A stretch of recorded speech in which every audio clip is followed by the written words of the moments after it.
Meanwhile, the Council of Governors says it was not invited for the meeting at State House Mombasa and instead held parallel talks at Afya House.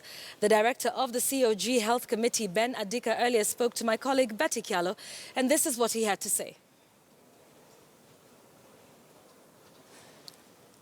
All right, so I'm informed we don't have that, but let's talk to somebody who's definitely in the know with this conversation, and that is Dr. Korir, who's a reporter here with us, doctor and former trade unionist. Tell us, are you hearing anything from anyone on the inside as to the nature of the talks? What we know, Yvonne, is that as soon as they entered into the meeting, we have no further communication with the union officials or anyone from the ministry who's in the talks. But what we know is that many top-ranking government officials have been in Mombasa, and they were expected to be part of the talks. Yeah. And then the Ministry of Health officials went to Mombasa yesterday for the meeting today. So definitely we know that the office of the president and the president himself should be in that meeting. Officials from the Ministry of Health, from the and from Treasury, and obviously the Doctors' Union. So we expect that these talks will actually put an end to the doctor strike that is on its 31st day actually today. 31st. Yes. But you know, there's that hope. But then the people who are also quite central in this, and that is the Council of Governors. Health is now a devolved issue. They are the ones who are going to have to pay these salaries.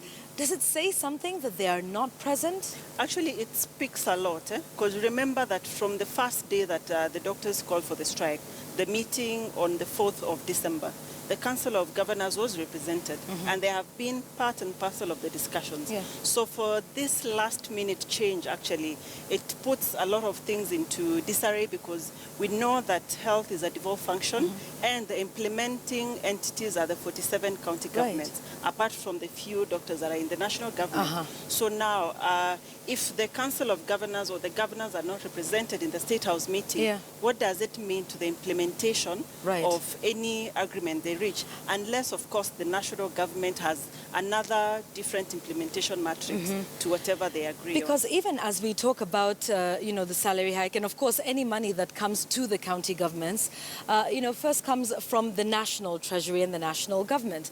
So it's all well and good. We can say, you know, the national government will budget for it and then have onward transmission of these monies to the Council of Governors. However, the issue between the doctors and this CBA is not just about salaries. It's about, you know, a number of other issues. So what happens when the person that is in charge of the administrative function and indeed the salary function is not present? So unless the meeting in State House is to address the salaries bit, and then after that have a discussion with all the stakeholders, have the intergovernmental forum come and discuss how to implement the rest of the CBA. But a lot is really left to be desired from how this meeting has been called and what it will come out of. Does it then start to talk about the faith that the national government has in the county governments? Do you think, if you were in the room right now, just to be a fly on the wall in the conversation there, that then the doctors would start to say, well, we have all these manner of problems with the county governments. We don't believe they should be the ones implementing this.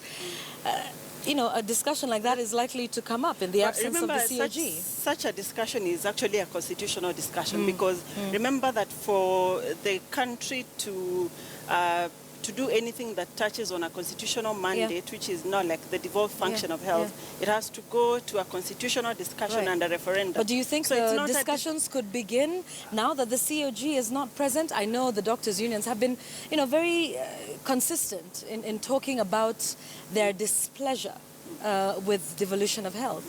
I think if that discussion was to begin or was to be held during this meeting, then it will cause a lot of uproar from the 47 county governments. Remember, they have really guarded devolution and guarded health. So it's going to be a whole uproar, and it's going to cause a lot of destabilization, which at the moment actually we don't need.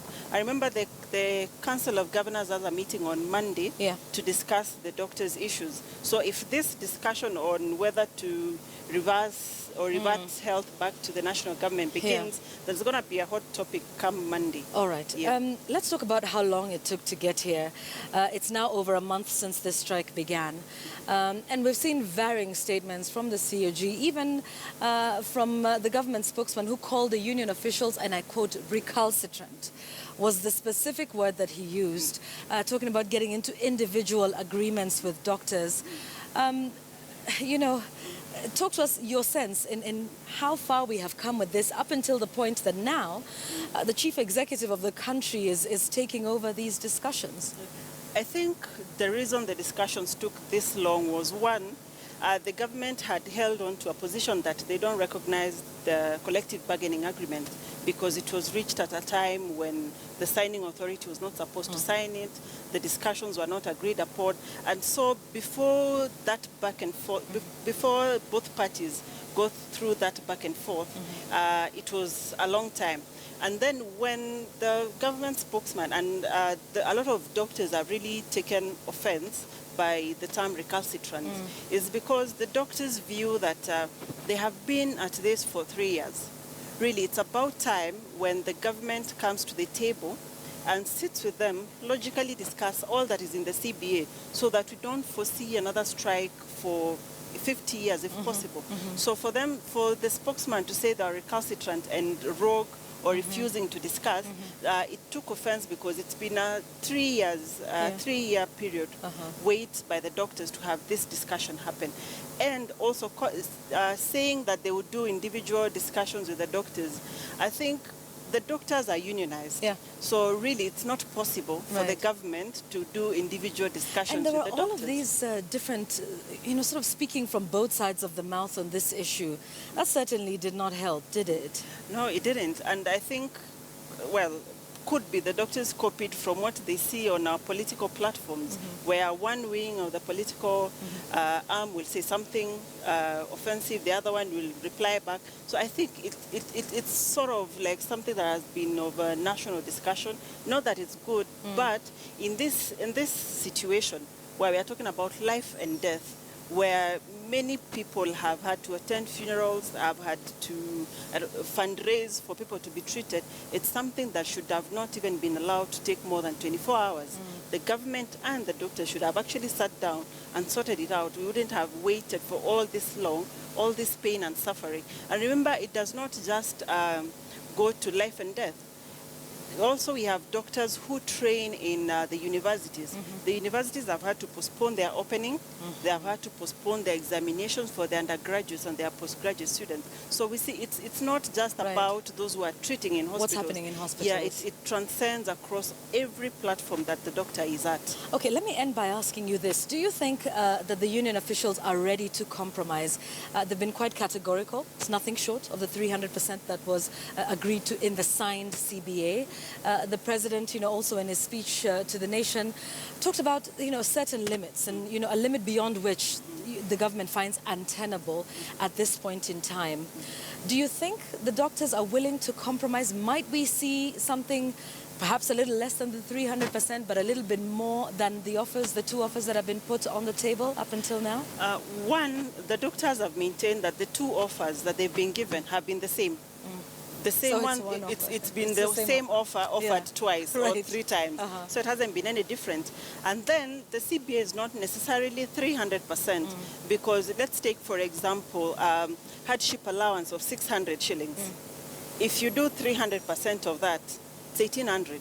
Is it really worth 1,800 for hardship allowance? If you take a commuter allowance of 6,000 shillings, if you are to do 300% of it, it becomes 18,000, which is still really not that much money. But coming to the doctor's point of view, it's not really a compromise, but they are willing to discuss an implementation matrix of the CBA. Over time. Yes, because they know that there are some things that need immediate implementation and there are some that will take time. For example, because they needed a call room, because when doctors doing their calls overnight, you need somewhere where you can at least take a breather. that you don't expect that will happen tomorrow. But if it's the salary increment, then they can agree on how to implement. Okay. And they are also alive to the fact that some of these things need a budgetary allocations, Right. need budgetary discussions. So they are willing to discuss how to have this input into the budget as long as the government commits to actually having this paid. Like what happened in the 2011 strike, where the first phase of the implementation was in December and the second phase happened in July. So if something like that can be reached, then I think the doctors are willing to take it. Okay, and that is hopefully what we want to Hopefully, hear yes, we hopefully out of want State that. House by the end of today. Thank you very much, Dr. Thank you. Korir. She's here with us, doctor and our health reporter as well. Now,